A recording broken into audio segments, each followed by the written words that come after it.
I set up FASD through my eyes UK only about 6 or 7 months ago.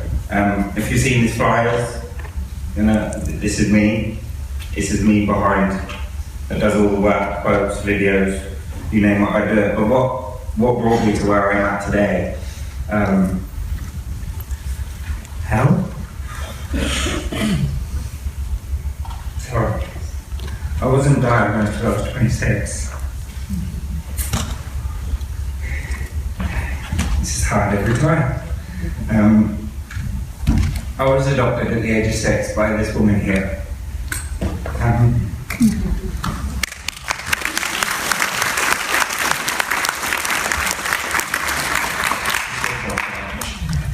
I was adopted at the age of 26. No, I wasn't. I was diagnosed at the age of 26. I was adopted at the age of 6. I was in care for 3 years. My background, both alcoholic parents, a lot of neglect. 2 older sisters kind of raised me for, you know, they weren't much older than me. But you know, this woman, you know, took us in, but she didn't know the full story of what we'd been through. I struggled at school. I did do GCSEs, but nothing that I could use for anything. At school, I was always told I was lazy, couldn't be bothered, didn't want to do the work.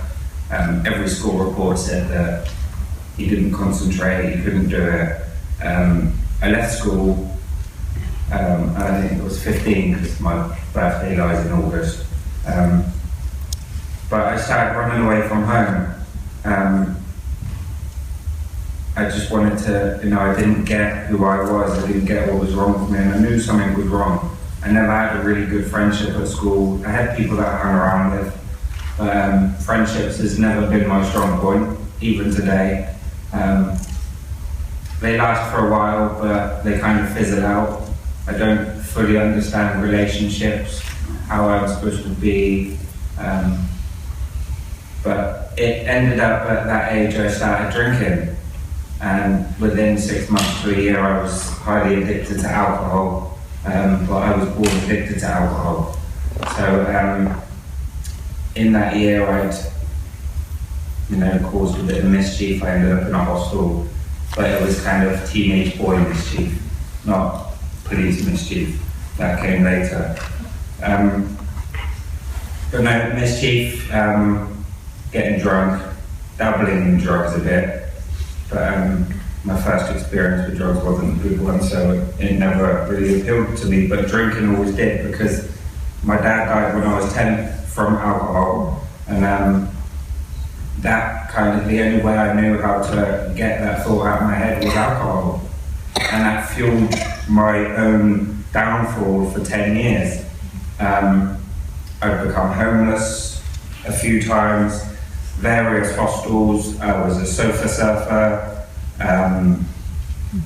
but eventually it led me to getting drunk, getting suicidal. I'd ended up in hospital. You know, I've got scars. I don't know if some of you may have seen a scar on my head. I ran in front of a taxi. I've jumped out of a window. Lots of different self-harm things. I tried an overdose. But eventually it got to the point where it was so out of control, the police were getting involved. And I got involved with the wrong crowd. I was very easily led, didn't have the ability to say no. And we got into trouble, and I ended up going to court, and I got a 4-year prison sentence for a violent crime.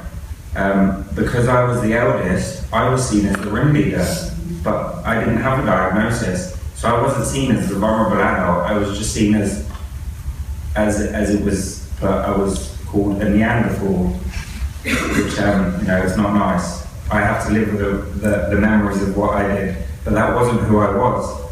That was years of being misunderstood, me not understanding myself, and it all led to that. And I spent 2 years in prison, and now I've got a criminal record for the rest of my life, which it's not nice.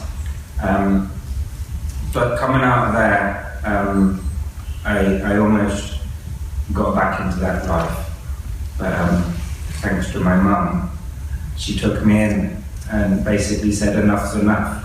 She got me sober. She pretty much saved my life. And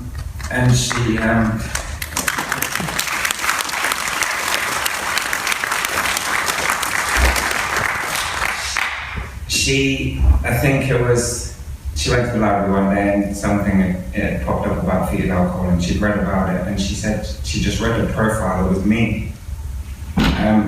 We spoke about it, and we went and got the diagnosis, and I have alcohol-related neurodevelopmental disorder. That's a mouthful every time. But since then, it's kind of been a mission for me, because I've always struggled at jobs. I've always had little jobs, but nothing that I could do. I always felt pressure, and I was in people's way. People didn't understand, they wouldn't listen to me. And physically now, there's a lot I can't do, because medication I'm on for chronic pain, for different things, all that links back to FASD. And yeah, I kind of don't want children to go through what I went through. So I raise awareness, I support, mentor young people. I don't know if I know some of you have heard me before and you've seen videos I've got on YouTube, a bullying video. But it's all the ideas that I come up with, the majority of them, because the superhero campaign, I'm a huge fan of superheroes. Superman's my man. So, but it's something children can relate to, that's why I did it. Because young children can relate to superheroes, they know. Adults, obviously, they know that superheroes aren't real. Young children, a lot of them like superheroes, so I used that. And yeah, it's become quite popular. But now it's kind of, there's more and more children popping up all over the UK with fetal alcohol spectrum disorder. But looking back at my 10 years of hell, how many children out there aren't diagnosed? How many are lost in the system, the foster system? How many are in the prison system that don't get the help that they need and are in a place they don't know how they got there? Like me, how did I get to prison? That was something that, I asked myself for years. But, there's hundreds, if not thousands out there that are in that situation I was in. And if it means I do this for the rest of my life and raise awareness, support people, help people, then I will do it for the rest of my life. So that's me. Thank you.